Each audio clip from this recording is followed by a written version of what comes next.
लोगों ने क्या क्या डिस्कस किया था? कम ऑन, हैंड रेज कीजिए। अभी तो नोट्स भी देख लिए होंगे। मैम हमने प्रोजेक्टाइल मोशन पढ़ा था।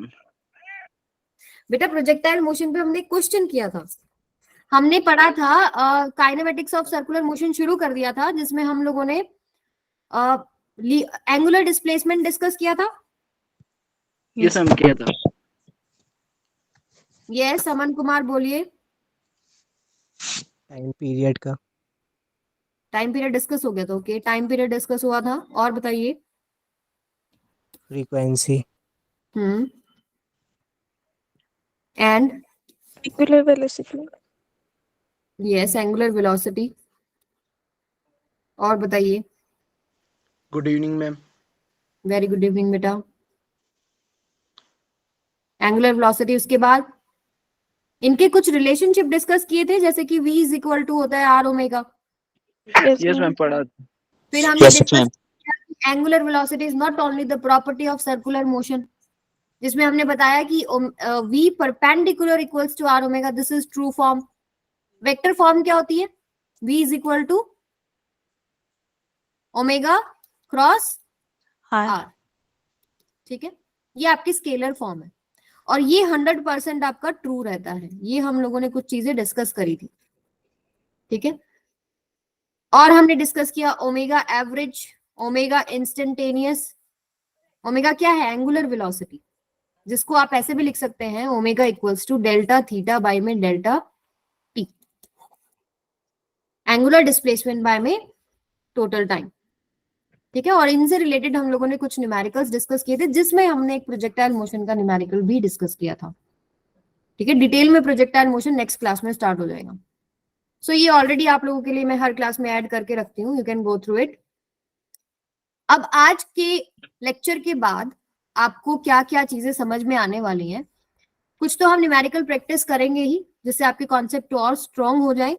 प्लस हमें सर्कुलर मोशन में एक्सेलरेशन समझ में आएगा कि एक्सेलरेशन कहाँ है और कितने टाइप्स ऑफ एक्सेलरेशन है। जैसे कि आपको थर्ड पॉइंट में दिख रहा है 4 टाइप्स ऑफ एक्सेलरेशन होते हैं सर्कुलर मोशन में। आपने एक सुना होगा centripetal acceleration. Yes ma'am.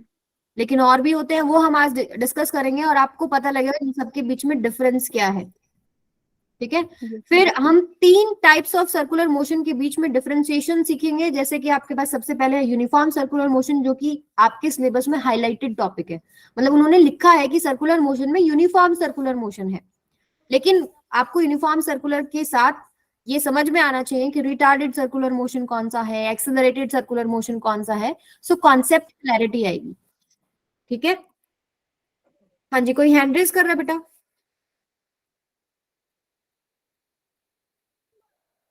No ma'am. Okay, चलिए। सो सबसे पहले एक छोटा सा हम रिवीजन असेसमेंट कर लेते हैं। हाँ जी, आप लोग सभी प्रैक्टिस कीजिए, बोलिए बेटा। मैम मैं कह रहा था, मैम जब आपने पिछली क्लास में कुछ होमवर्क दिया था ना क्वेश्चन, तो मैम उसमें से एक क्वेश्चन नहीं आ रहा था, बता दोगे अभी? हाँ, ये आपकी जो प्रॉब्लम है वो हम लास्ट में डिस्कस करते हैं। अभी आप जो मैं क्वेश्चन करा रही हूँ, एक बार ये प्रैक्टिस करो। ठीक है, ओके मैम। आ जाओ। 2 रेसिंग कार, जिसके भी बेटा डाउट्स होते हैं, मैं 5 मिनट्स पहले आ जाती हूँ क्लास में, या तो पहले डिस्कस करो या क्लास के बाद 5 या 10 मिनट में रुक जाऊंगी, उसमें हम डिस्कस कर लेंगे। और उसके अलावा भी कोई प्रॉब्लम आती है तो मैं आपको व्हाट्सएप पे क्लियर कर। इवनिंग। ठीक है, चलिए क्वेश्चन कीजिए बेटा, आपके पास 1 मिनट है, अपना आंसर कमेंट कीजिए।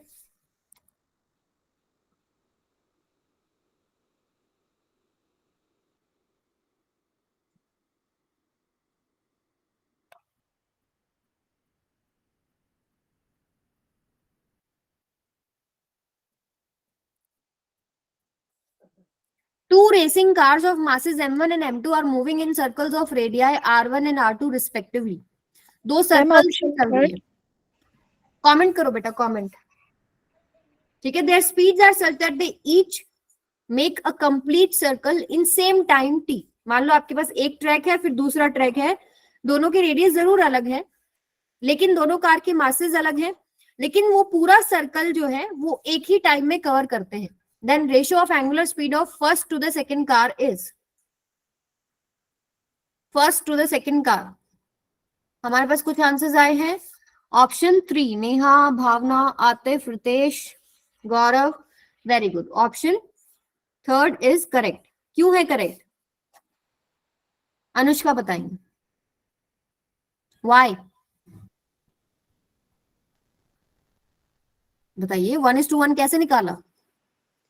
मैम जो एंगुलर स्पीड है उसको omega is equal to 2 pi upon t रखा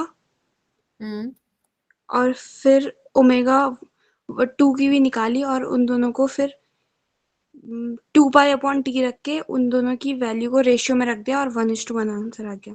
very good.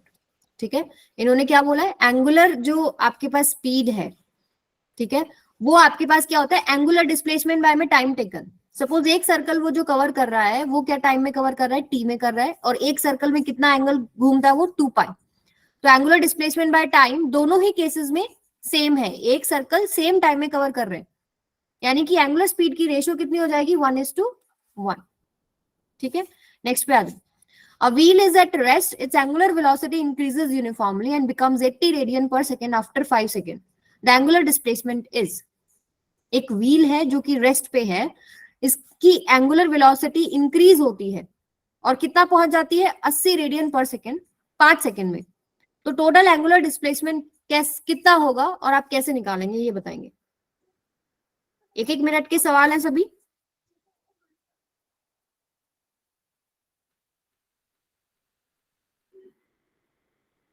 Option 2 400। Third Shivam Kumar का आया थर्ड क्या है? 200। ओके, देखो अब कोई तो एक गलत है। नेहा का ऑप्शन सी।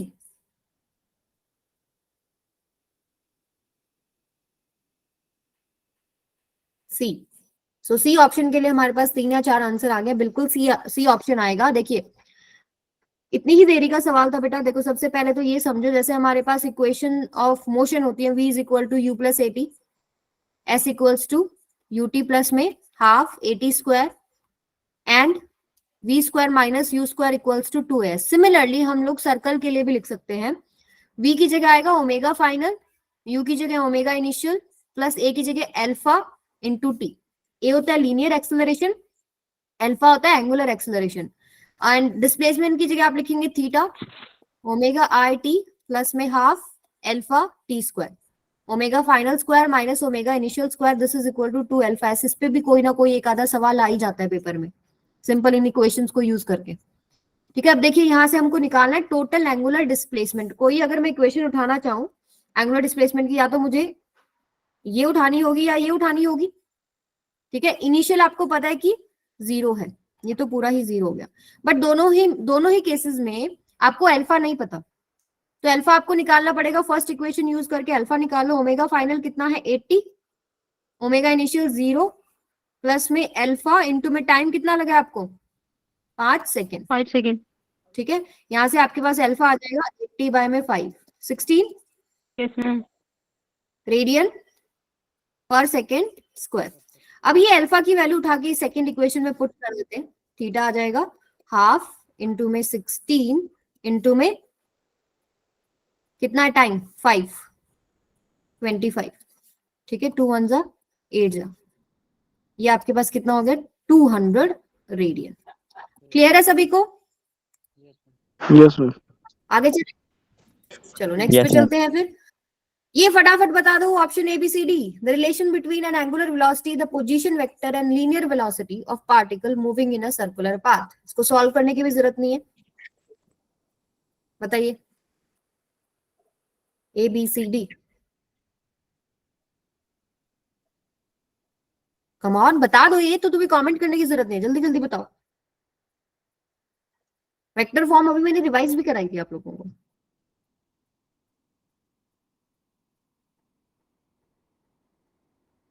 प्रिय भारत। ऑप्शन ए।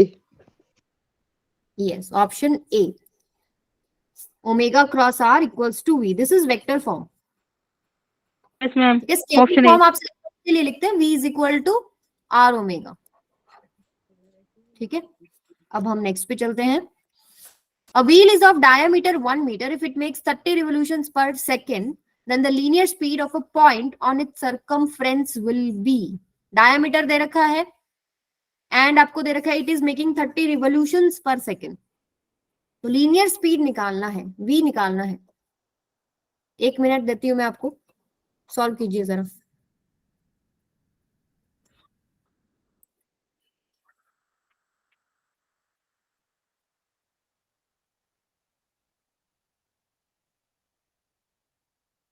थर्टी थ्री ऑप्शन में है. 33 ऑप्शन में ही नहीं है.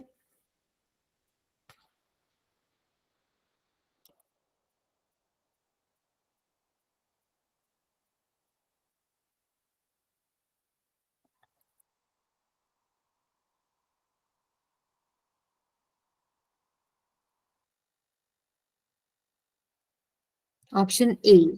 Yes, very good. Option A correct है आपका. कैसे निकालेंगे आप? देखिए आपको 30 रिवोल्यूशंस पर सेकेंड से ओमेगा निकल जाएगा. ओमेगा क्या होता है? एंगुलर डिस्प्लेसमेंट बाय में टोटल टाइम. ठीक है. सो यहां पर अगर आप देखेंगे 30 रिवोल्यूशंस हैं. एक रिवोल्यूशन में 2 पाई होता है. 30 में कितना हो जाएगा? 30 इंटू में 2 पाई. टाइम कितना लग रहा है? 1 सेकेंड. यह आएगा आपके पास 60 पाई रेडियन पर सेकेंड. अब मुझे तो v चाहिए. v सर्कल के लिए मुझे पता है that is equal to are omega. R आप यहां से निकाल सकते हो. डायमीटर आपको 1 मीटर दे रखा है. ये हो जाएगा 0.5 इंटू 60 पाई. उसको सॉल्व करेंगे, आएगा आपके पास 30 पाई मीटर पर सेकेंड. क्लियर है सभी को? Yes ma'am. ओके. चलिए अब हम अपने टॉपिक पे चलते हैं. Types of acceleration. किसी को पता है 4 टाइप्स? बताओ. पहला type of acceleration in circular motion क्या होता है? आप पढ़ चुके हैं स्कूल में. अच्छा, एक तो आपको पता ही है, चाहे नहीं भी पढ़ा हो. सर्कल में कौन सा फोर्स होता है?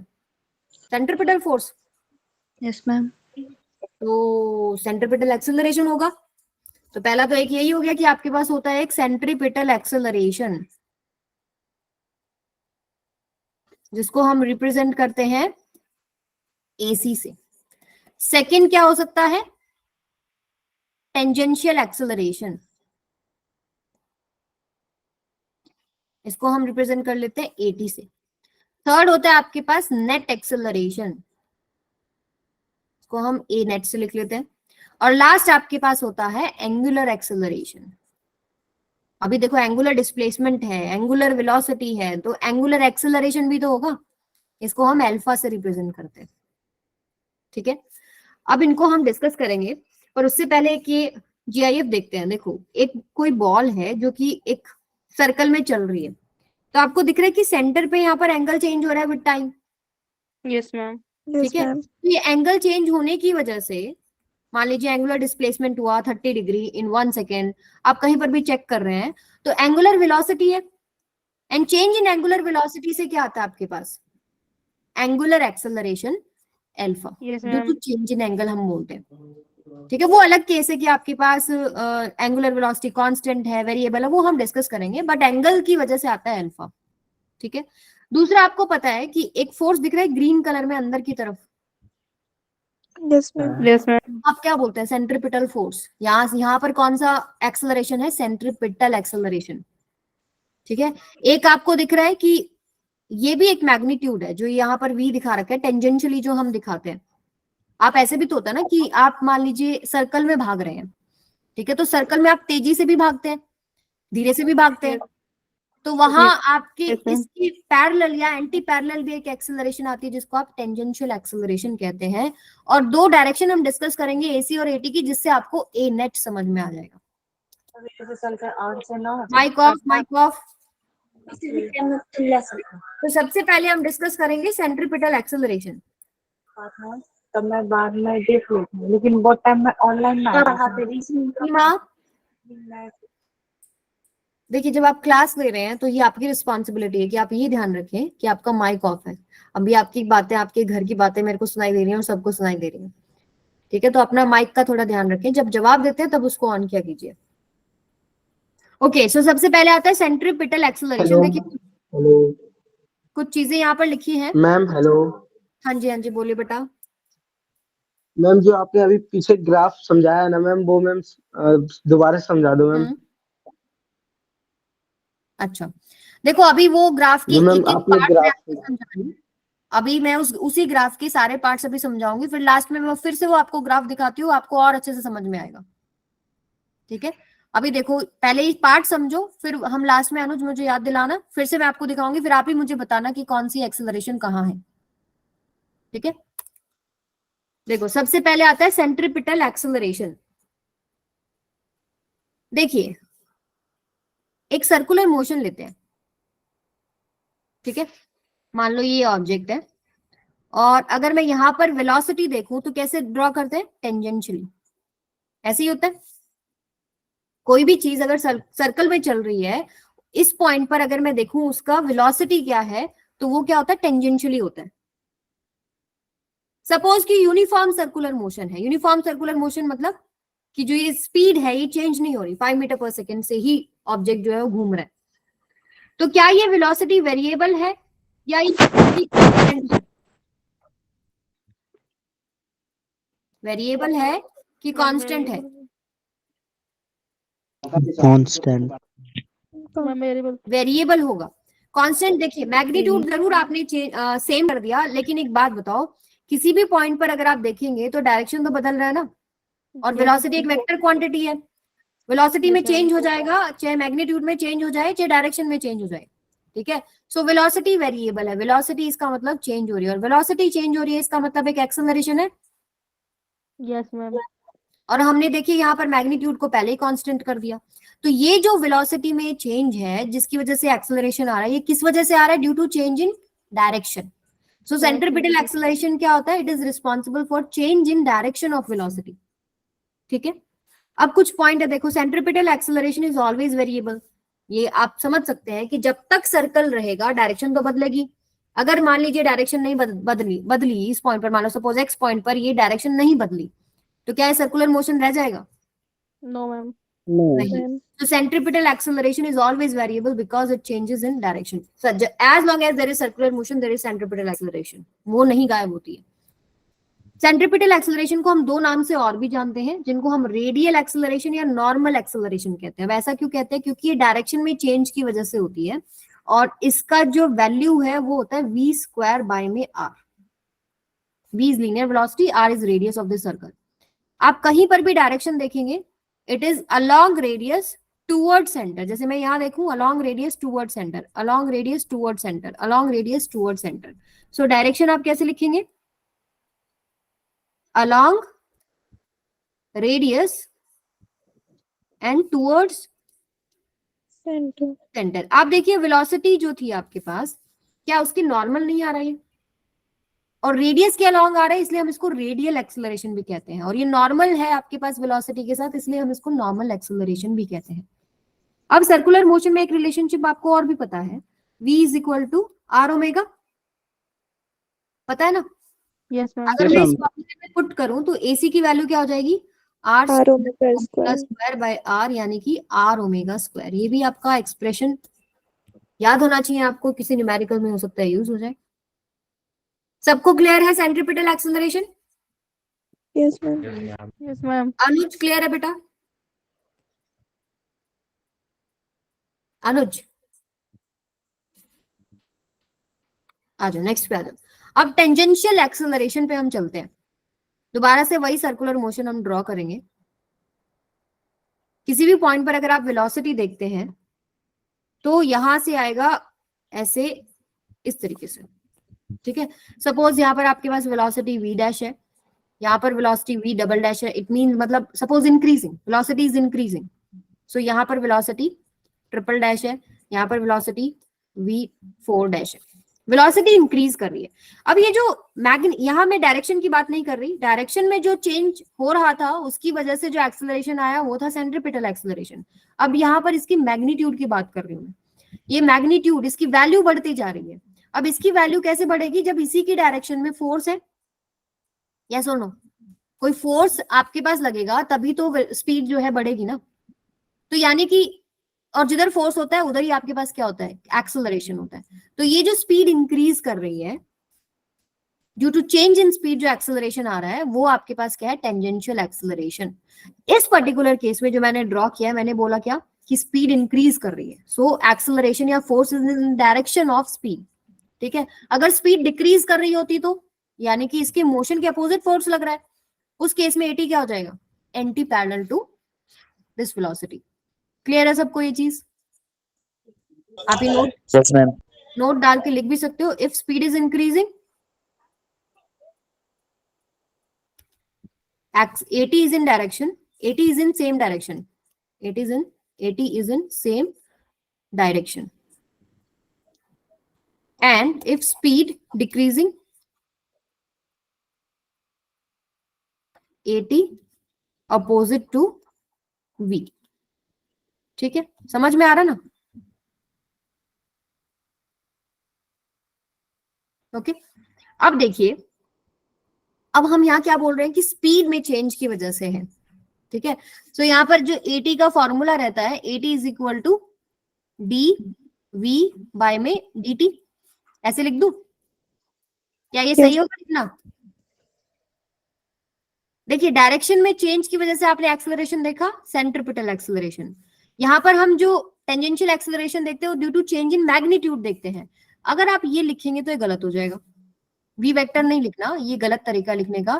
टेंजेंशियल एक्सेलरेशन आप कैसे लिखेंगे, डी वी बाय में डी टी, ऐसे लिखेंगे। ये क्या होता है आपके पास, rate of change of speed. ठीक है, स्पीड में चेंज की वजह से ये एक्सेलरेशन आ रहा है, और इसका डायरेक्शन आप देखेंगे, if speed increasing then in the direction of v, if speed is decreasing in that case opposite to the direction of v. AT is equal to alpha r, ये आपके पास एक रिलेशनशिप होता है जो आप याद रखेंगे। इन वेक्टर फॉर्म AT को हम लिखते हैं अल्फा क्रॉस आर। ठीक है, अच्छा एक कंडीशन डिस्कस करते हैं। इफ स्पीड इज कांस्टेंट, कौन सा एक्सेलरेशन जीरो होगा, AC और AT? बताओ। AT में।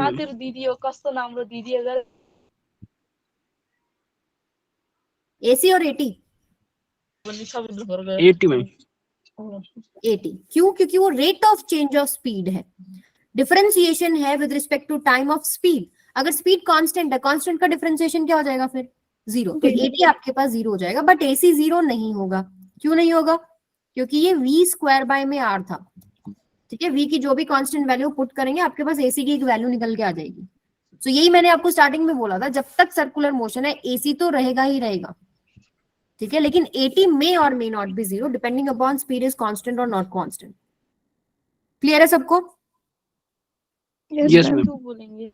ठीक है, ये सारे पॉइंट्स जो मैंने डिस्कस करे हैं ये इसमें नोट की फॉर्म में लिखे भी हैं, ये आप चेक कर सकते हो। So due to change in magnitude, tangential acceleration, due to change in direction, centripetal acceleration.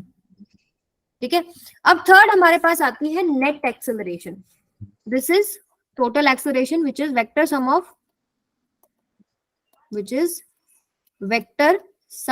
of AC and AT.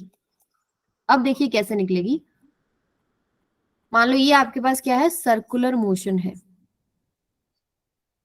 ठीक है, इस पॉइंट पे आओ, हमने due to change in direction एक एक्सेलरेशन बोला। क्या बोला? AC which is towards centre along radius. फिर हमने निकाला due to change in magnitude. Suppose यहां पर जो है स्पीड इंक्रीज कर रही है, speed is increasing in anti clockwise direction. ठीक है, सो वेलोसिटी इस डायरेक्शन में, तो AT भी इसी डायरेक्शन में हो जाएगा। Yes ma'am. तो अब इन दोनों वेक्टर्स का जो रिजल्टेंट है that is net acceleration, A net, ये आएगा net acceleration. So A net आप कैसे लिखते हैं, AC प्लस में AT। अब दो वेक्टर्स का ये वेक्टर सम जो है जिनके बीच में, अब यहाँ एंगल देखो क्या है, AC तो हमेशा ही परपेंडिकुलर आना है। ठीक है, वो आपके पास टेंजेंशियल हमेशा क्या रहेगा, इन दोनों के बीच में एंगल 90। अगर इन दोनों वेक्टर्स का मैं रिजल्टेंट निकालना चाहूं तो रिजल्टेंट का जो मैग्नीट्यूड रहेगा वो क्या आएगा आपके पास, under root AC square plus AT square plus 2AC AT cos 90. So cos 90 is 0. आपके पास क्या बच जाएगा? AC स्क्वायर प्लस में AT स्क्वायर. Yes, ma'am. इसको लिखने का एक और तरीका भी है. A net is equal to dV by में dt. कैसे लिख दूं मैं? क्या सही है? क्योंकि यहाँ पर डायरेक्शन में चेंज की बात भी कर रहे हो और आप मैग्नीट्यूड में चेंज की बात कर रहे हो, तो मैं सीधा वेलोसिटी का डिफरेंशिएशन कर दूं तो नेट एक्सेलरेशन आ जाएगा कि नहीं? बताओ. Yes, ma'am. आएगा, लेकिन आएगा, लेकिन ये जो चीज है ये आप ऐसे रिप्रेजेंट नहीं कर सकते. क्यों नहीं कर सकते? क्योंकि नेट एक्सेलरेशन का आप डायरेक्शन देखो और AT का V का आप डायरेक्शन देखो, क्या सेम है? नेट एक्सेलरेशन का डायरेक्शन तो डॉटेड लाइन से दिखा है मैंने, और V का डायरेक्शन ये है. दोनों का डायरेक्शन सेम नहीं है, तो दोनों को वेक्टर्स की फॉर्म में कैसे इक्वेट करोगे? तो ये हम ऐसे नहीं लिख सकते हैं. डायरेक्शन निकालने का दूसरा तरीका क्या है? आप क्या करेंगे, कोई भी एक एंगल ले लो.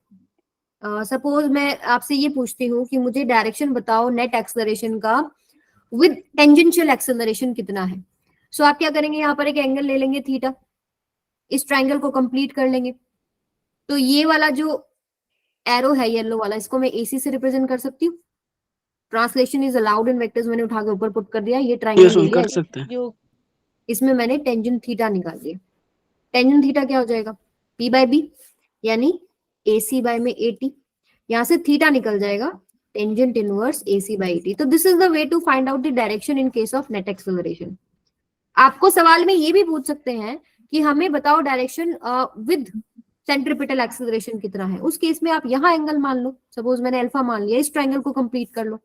टेंजेंट अल्फा क्या हो जाएगा देन? AT बाय में AC. Alpha is equal to tangent inverse AT by में AC. ठीक है, दैट डिपेंड्स कि क्वेश्चन में क्या पूछा हुआ है. अब एक और इसका रिप्रेजेंटेशन है जो काफी बार सवाल में पूछ लेते हैं. ऐसे तो नहीं लिख सकते डेफिनेटली, लेकिन ऐसे तो लिख सकते हैं.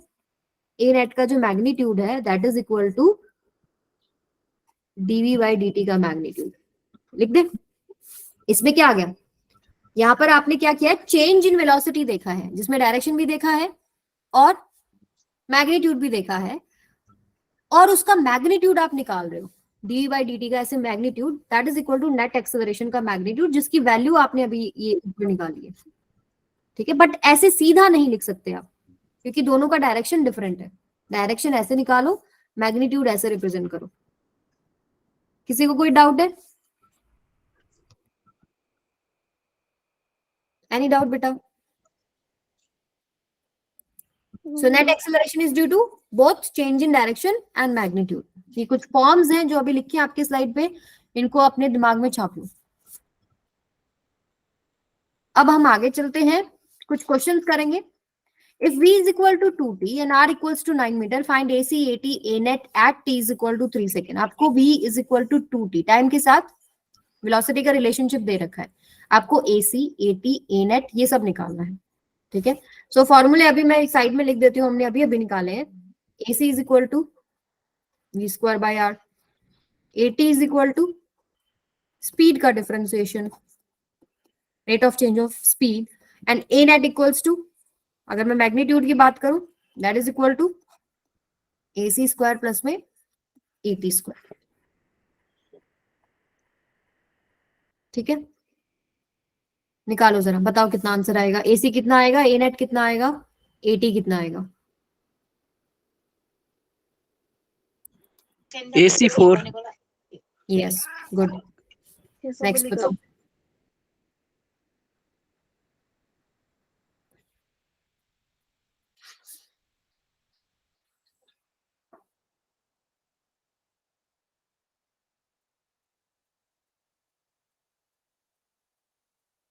AC 4. मैम 82.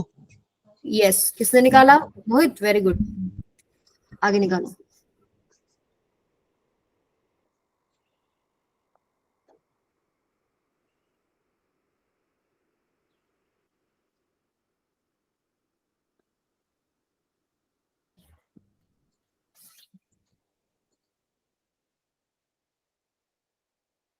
पूरा मत सॉल्व करो, अंडर रूट में पूरा. Ma'am net acceleration ma'am A N आ रहा है 4.47. अच्छा, अंडर रूट 20. ठीक है, 4.47 से तो नहीं आएगा। देखो AC की वैल्यू बिल्कुल ठीक निकाली, जिसने भी निकाली है, किसने निकाली थी? 4 v² मैम बाय, मैंने, नाम बताइए बेटा। मैम अशोक। वेरी गुड बेटा। सो देखिए सबसे पहले मुझे AC निकालना कहाँ है, t is equal to 3 second पे निकालना है, तो v की वैल्यू ही निकाल लो ना 3 सेकेंड के ऊपर, कितना हो जाएगा 6, t की वैल्यू 3 पुट करो, 6 आ गया, 6 का स्क्वायर 36 बाय में r वैल्यू दे रखी है आपको 9, 9 1 जा 4 जा, ये 4 आ गया। या फिर आप v की वैल्यू पुट कर दो 2t, 2t का स्क्वायर करो, देन टाइम की वैल्यू पुट करो, वो आपकी मर्जी है। फिर आप 80 निकाल सकते हो, इसका ही डिफरेंशिएशन करना है with respect to time, v is equal to 2t, इसका differentiation with respect to time कितना हो जाएगा 2। a नेट आपके पास कितना है, under root AC square plus में 8t square under root 16 plus में 4 under root 20। Yes, ma'am. Clear है सबको? अब इसमें एंगल Yes, पूछा ma'am. नहीं, तो नहीं निकालते, आगे चलते हैं। अगर ओमेगा की वैल्यू आपको 2t दी है, r आपको 2 मीटर दिया है, AC निकालो, AT निकालो, a नेट निकालो, at t is equal to 3 second. अब v नहीं दिया, ओमेगा दिया है, क्या निकाल सकते हो?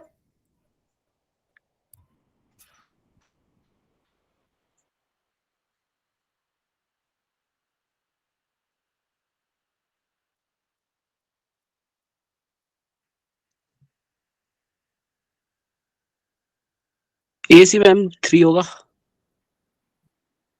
3 नो,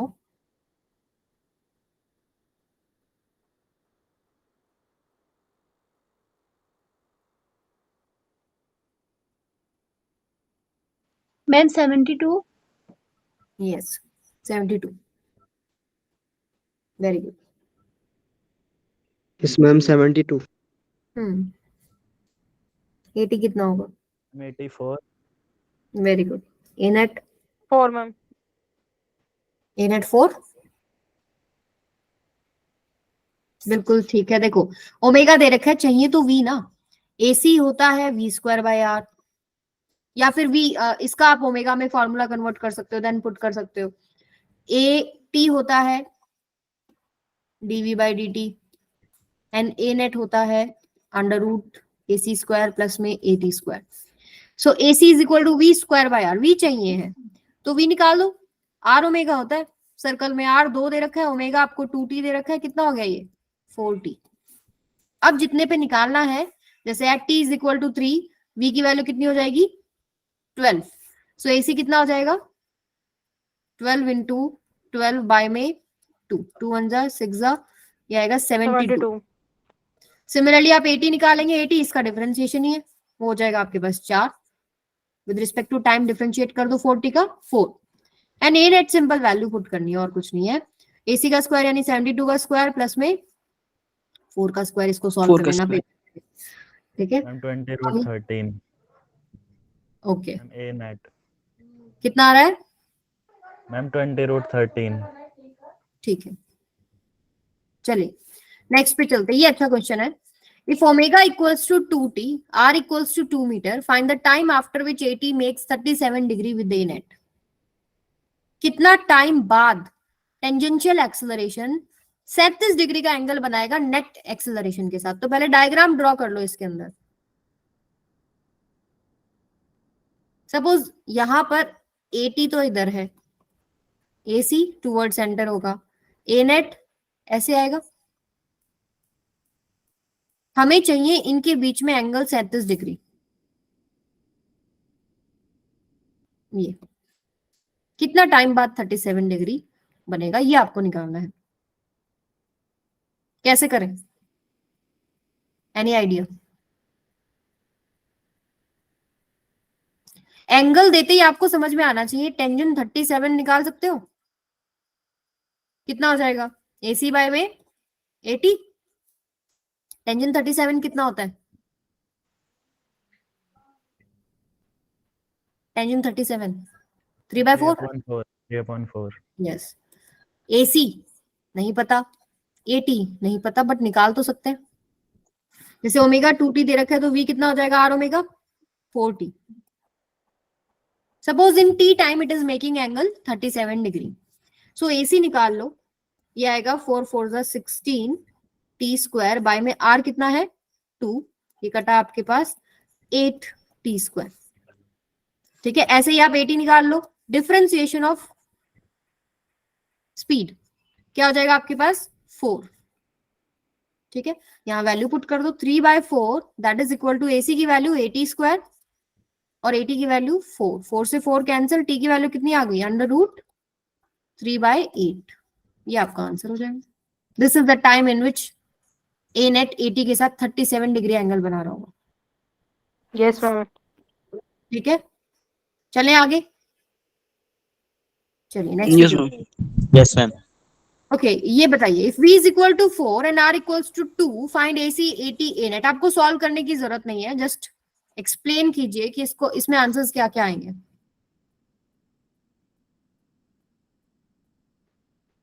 बिना पेन पेपर.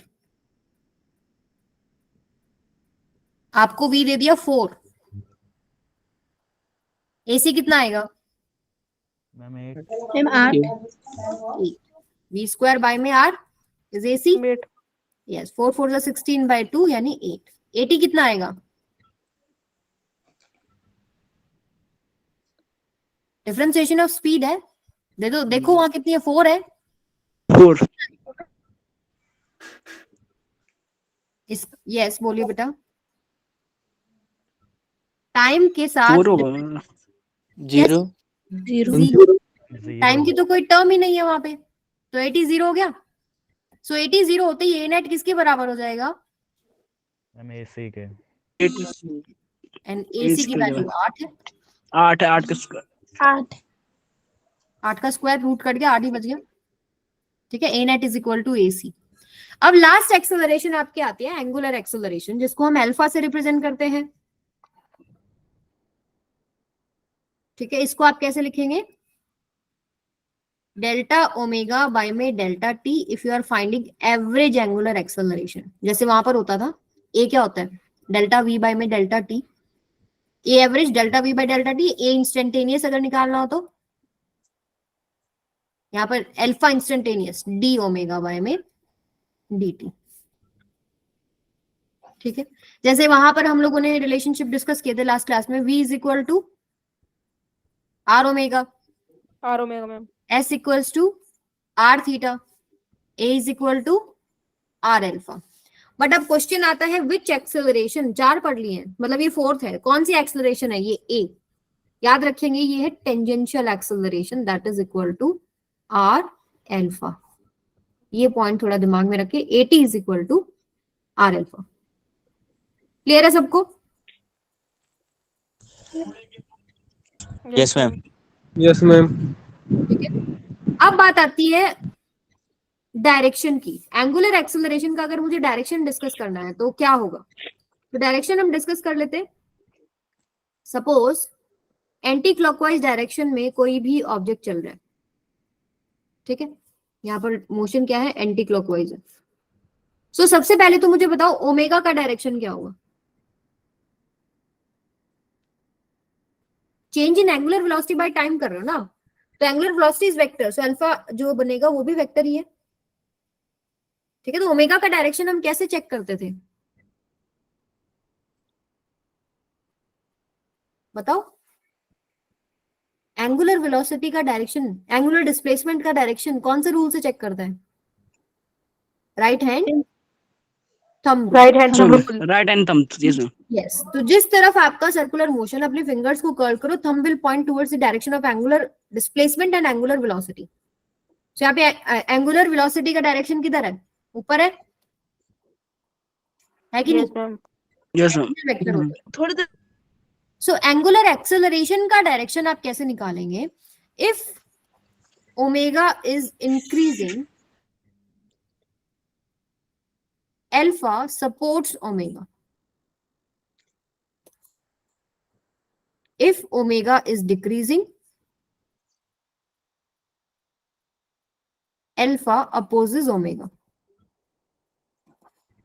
मतलब अगर मान लो मैं आपको इसी एग्जाम्पल में ये बोलूं कि एंगुलर वेलोसिटी जो है बढ़ रही है, तो अल्फा का डायरेक्शन किधर होगा?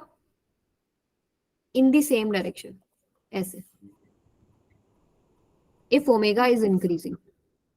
ठीक है, और अगर मैं आपको ये बोलूं कि ओमेगा डिक्रीज कर रहा है, उस केस में आपके पास अल्फा का डायरेक्शन किधर होगा?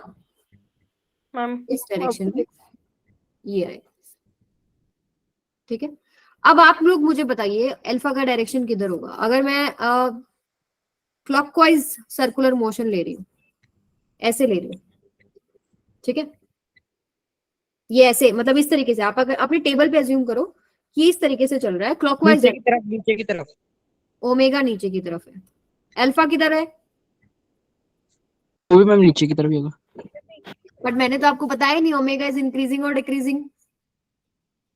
जब तक मैं ये नहीं बताती ओमेगा इंक्रीजिंग डिक्रीजिंग, तो दोनों डायरेक्शन पॉसिबल है। ठीक है, अब मैं बोलती हूँ ओमेगा इज इंक्रीजिंग, अब बताओ नीचे की ओमेगा इज तरफ। इंक्रीजिंग। बोलिए। Downwards. Downward. If omega increasing, alpha supports omega, यहां पर आएगा डाउनवर्ड डायरेक्शन में। एंड अगर मैं बोल दूं if omega is decreasing, alpha opposes. Alpha opposes. तो इस केस में अगर ओमेगा नीचे है तो अल्फा किधर हो जाएगा? ऊपर हो जाएगा। क्लियर है सबको direction? Yes ma'am. Yes ma'am. Okay, चलिए कुछ क्वेश्चन करते हैं फिर। अगर स्पीड कांस्टेंट है, जैसे आपको ये दिख रहा है ना, दिस इज स्पीड, ऐसे मॉड्यूलस में डाल रखा है। Which acceleration is zero and which is non-zero? First AT, AC, A net and last है A अल्फा, अल्फा लिख लो। बताओ क्या AT जीरो होगा? No ma'am. Yes ma'am. Yes ma'am, zero होगा मैम, जीरो। AT क्या है? Rate of change of speed. Speed is yes ma'am, zero है। यस जीरो, कांस्टेंट है तो 80। जीरो। ठीक है, AC क्या होगा? Non zero. Non zero. A does net not क्या? equal to zero. A net A net भी does not Non-zero. equal to zero. Not equal to zero, क्योंकि ये होता है under root AC square plus AT square. So AT zero है, but कोई बात नहीं, AC तो है। अल्फा बताओ। If speed is constant, alpha zero or non-zero?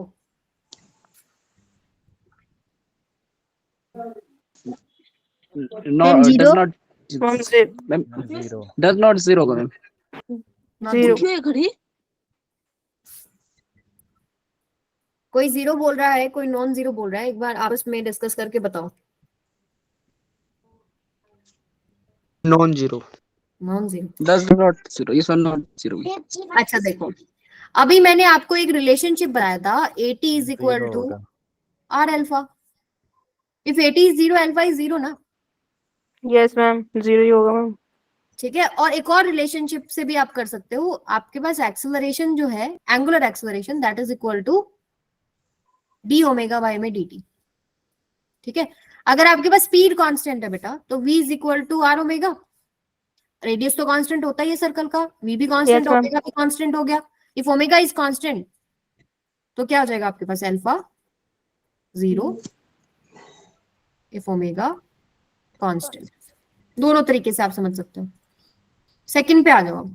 If speed is constant, then in circular motion which expression given below is zero and which is non-zero? पहला expression के बारे में क्या कहना चाहते हो?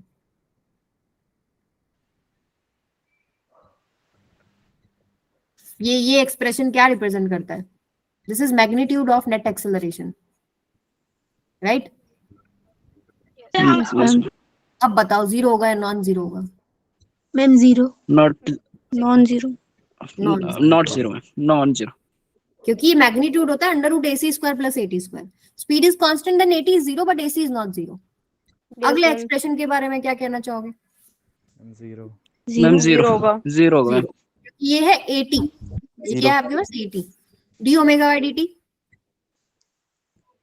जीरो। क्या है omega by dt? Alpha. Alpha देखा मैम, जीरो ही होगा। जीरो, क्योंकि स्पीड कांस्टेंट अभी ऊपर पड़ा है, तो आपके पास AT जीरो हो जाता है। AT जीरो होते ही अल्फा जीरो हो गया। ठीक है, तो ये भी जीरो हो जाएगा। नेक्स्ट सवाल पे चलते हैं। ठीक है, अगले पे आओ। If speed is constant in circular motion, तो इनमें बताइए अल्फा 80 AC में among these three acceleration which is constant? क्या अल्फा कांस्टेंट होगा इफ स्पीड इज कांस्टेंट?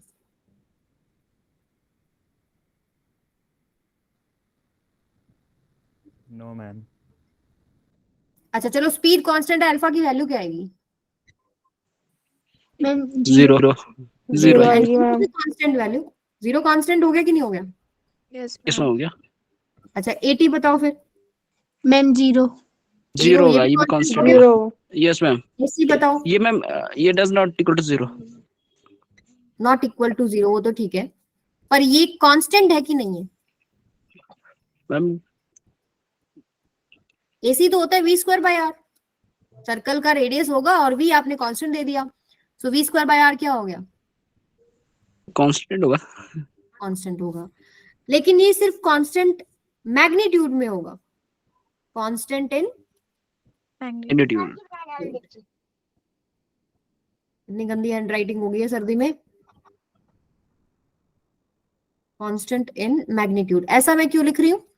क्योंकि आपको पता है सर्कल में वेलोसिटी वेरिएबल है, ठीक है, चेंज इन वेलोसिटी है, मतलब वेरिएबल है। अगर स्पीड कांस्टेंट भी है तो डायरेक्शन तो बदलेगा, डायरेक्शन बदलेगा तो एक्सेलरेशन आएगा ना, acceleration is a vector quantity.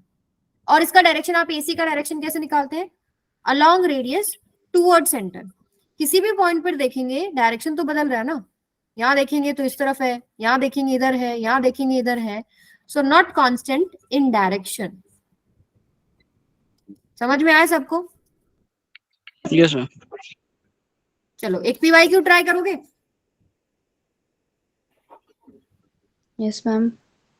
Yes ma'am. चलो PYQ ट्राई करते हैं, बट एक बार ये डिफरेंशिएशन भी कर लेते हैं ताकि आपका कॉन्सेप्ट बिल्कुल क्रिस्टल क्लियर हो जाए। Uniform accelerated and retarded circular motion. Uniform circular motion क्या होता है? जिसमें स्पीड कांस्टेंट है। स्पीड कांस्टेंट है इसका मतलब 80 0 है, 80 0 है इसका मतलब ओमेगा भी कांस्टेंट है,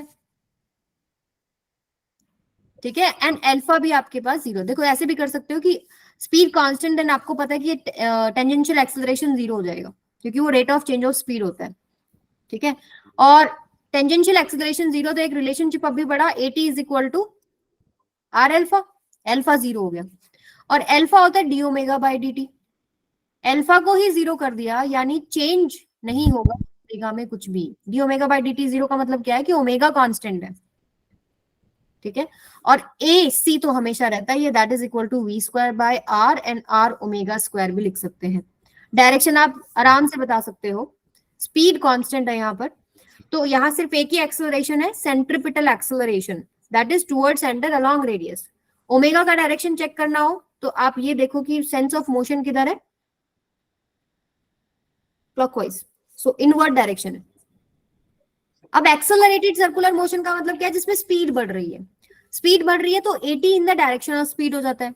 तो यहाँ पर अगर मैं क्लॉकवाइज सेंस में दिखा रही हूँ सर्कुलर मोशन, तो स्पीड अगर मैं यहाँ इस पॉइंट पर चेक करूं तो ये हो गया, तो 80 भी इसी की डायरेक्शन में हो जाएगा, ठीक है। AC तो हमेशा होता ही है, that is toward centre along radius. Omega का डायरेक्शन आप देख सकते हो किधर है, सारे डायरेक्शन समझ में आ गए, मैग्नीट्यूड निकालना वो समझ में आ गया, टेंजेंट थीटा निकालना पड़े वो निकाल सकते हो। रिटार्डेड सर्कुलर मोशन क्या है? जिसमें स्पीड घटता है। अब स्पीड घट रहा है तो 80 अपोजिट टू v हो जाता है, AC हमेशा अलोंग रेडियस टुवर्ड सेंटर रहेगा। सेंस ऑफ रोटेशन से आप ओमेगा भी निकाल सकते हो, ओमेगा किधर होगा? इनवर्ड। अब अल्फा का डिस्कस नहीं किया हम लोगों ने। अब जैसे अल्फा, अगर मैं इस पर्टिकुलर केस में रिटार्डेड सर्कुलर मोशन में अल्फा देखूं तो किधर होगा बताओ? ओमेगा इनवर्ड है, अल्फा उसकी तरफ होगा या बाहर की तरफ होगा? बाहर की तरफ।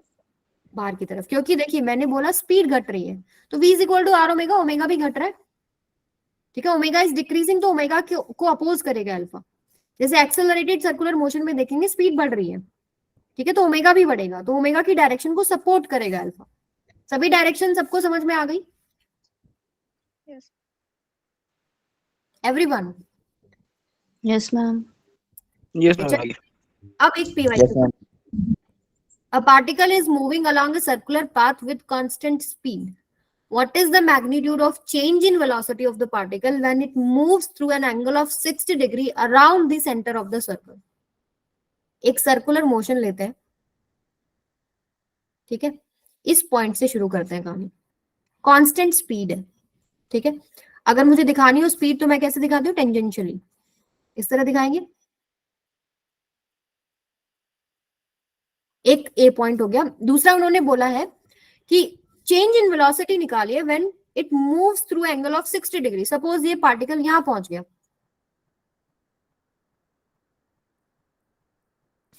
थोड़ा सा रैंडम लेते हैं, बिल्कुल क्वाड्रेंट वाला नहीं लेते, ये पॉइंट ले लेते हैं. चलो ठीक है. यहां पर अगर आप स्पीड देखेंगे, ये वेलोसिटी की बात करें तो ये मान लो ये पॉइंट है, ये हो गया आपके पास वी ए, ये हो गया आपके पास वी बी. आपको निकालना है चेंज इन वेलोसिटी, यानी आपको डेल्टा वी निकालना है, that is equal to v b minus में वी ए, ये निकालना है.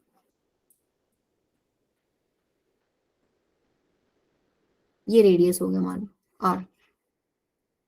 मोहित ने आंसर निकाला है B.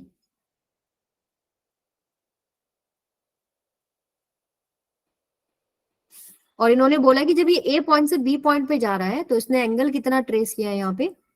60 degree.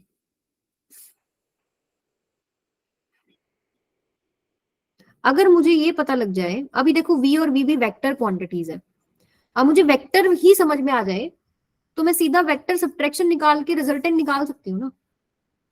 Change in velocity तो निकल ही जाएगा, magnitude of change in velocity ही निकालना है आपको. मोहित इज वेरी कॉन्फिडेंट कि 10 ही आएगा आंसर. आप लोग बताओ 10 आएगा नहीं आएगा? बहुत ही अच्छा क्वेश्चन है.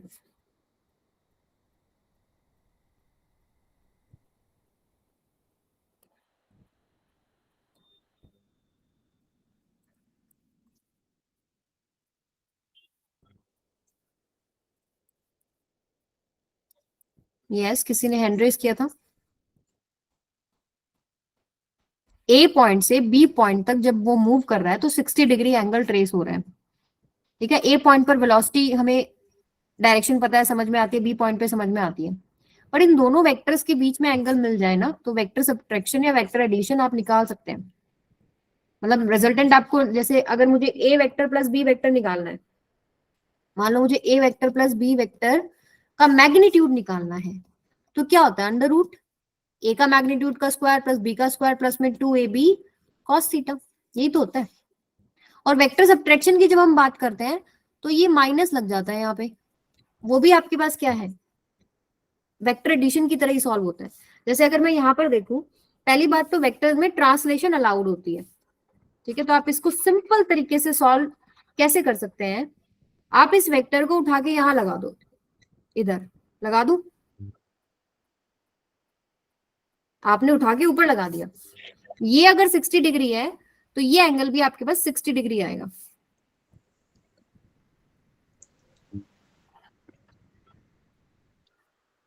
वो कैसे आएगा? ये आपका होमवर्क है. और तरीका मैं बता दूं, जैसे ये लाइन जो है, वेलोसिटी हमेशा रेडियस के परपेंडिकुलर होती है, तो ये वाले लाइन के परपेंडिकुलर है. और इसको आप पीछे एक्सटेंड करेंगे तो ये डॉटेड, येलो डॉटेड लाइन के परपेंडिकुलर. दो लाइन के बीच में जो एंगल है उनके परपेंडिकुलर्स के बीच में भी वही एंगल होता है. तो ये तरीका है. ये 60 डिग्री हो गया. ठीक है, क्लियर है? तो ये तो आपके पास आ गया VA, ये आपके पास आ गया VB, ये हो गया 60 डिग्री. लेकिन मुझे निकालना है VB minus VA. Simply VB plus VA निकालना होता तो यहाँ पर ही सवाल हो जाता. यहाँ पर आप क्या लिखते हैं? VA का मैग्नीट्यूड का स्क्वायर 10 का स्क्वायर प्लस में VB मैग्नीट्यूड का स्क्वायर 10 का स्क्वायर प्लस में 2 इंटू 10 cos 60. ये कब होता? जब हमें वेक्टर एडिशन करना होता, इन दोनों का ही रिजल्टेंट निकालना होता.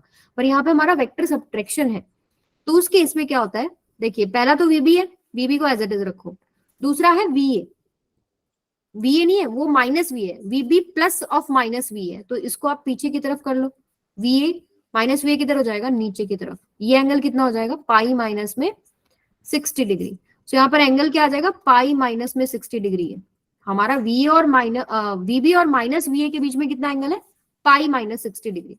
सो ये सॉल्व करेंगे आप 100 प्लस 100 माइनस पाई माइनस 60 क्या हो जाएगा, सेकेंड क्वाड्रेंट में कोस इज नेगेटिव, माइनस 200 इंटू में cos 60। cos 60 कितना होता है, sin 30, यानी 1/2। तो ये पूरा कैंसिल हो जाएगा इसके साथ, आंसर बचेगा आपका 10। समझ में आया? तो वेक्टर सब्ट्रैक्शन कुछ नहीं है, वेक्टर एडिशन ही है। बस आपका वेक्टर एडिशन किसका हो जाएगा, वो एक पॉजिटिव वेक्टर है और एक नेगेटिव वेक्टर है, तो नेगेटिव वेक्टर के साथ कितना एंगल है वो निकालना आपको। ठीक है, ऐसे ही आपका ये सवाल है, देखो, if body moving in circular path maintains constant speed 10 meter per second, then which of the following correctly describe relation between acceleration and radius? Circular path में है, ठीक है, कांस्टेंट स्पीड है, तो 80 तो 0 ही हो जाता है। आपको एक्सेलरेशन और रेडियस के बीच में रिलेशनशिप निकालना, तो यहाँ पर एक्सेलरेशन कौन सा है, एसी। एसी का फॉर्मूला होता है v²/r। अब v इज कांस्टेंट, ठीक है, so AC is inversely proportional to r। आप ये लिखेंगे AC into R is constant, और ये जो फॉर्म है AC इंटू आर कॉन्स्टेंट है, ये होता है रेक्टेंगुलर हाइपरबोला। तो वो जो रहेगा आपके पास ऑप्शन सी करेक्ट रहेगा। ठीक है, तो आज का सेशन यहीं तक है। आपका काइनेमेटिक्स ऑफ सर्कुलर मोशन आज कंप्लीट हो गया। समरी क्या है आज की? आज हमने डिस्कस किए हैं, क्या डिस्कस किए हैं? Types of acceleration. Very good. Types of कितने टाइप्स है? 4 टाइप्स। मैम, पहला acceleration centripetal acceleration, central formula क्या होता है? AC equal r। Second acceleration tangential acceleration, क्या होता है? Rate of change of speed upon time dv by में dt। अच्छा, third ma'am net acceleration. Net acceleration. अच्छा, ए नेट को कैसे लिखूंगी मैं? मॉड्यूलस ऑफ मैग्नीट्यूड की अगर बात करूं तो ऐसे लिखूंगी डी वी बाय में dt, क्योंकि इसमें मैग्नीट्यूड और डायरेक्शन आप दोनों देखते हैं। Last angular acceleration. Angular acceleration. Formula बताओ। ओमेगा ये कौन सी लैंग्वेज थी? डी ओमेगा ओमेगा वाई में dt। dt। ठीक है, और दूसरा आप AT is equal to r alpha, ये भी लिख सकते हो। ठीक है, और इनसे रिलेटेड हम लोगों ने न्यूमेरिकल डिस्कस करे हैं। आपके लिए कुछ होमवर्क क्वेश्चन है। आज का सेशन यहीं तक रहेगा, और नेक्स्ट क्लास में हम डिस्कस करेंगे प्रोजेक्टाइल मोशन। फिर प्रोजेक्टाइल मोशन के बाद आपका जो ये चैप्टर है ये कंप्लीट हो जाएगा। हाँ जी मोहित, अब बोलिए बेटा, क्या प्रॉब्लम थी?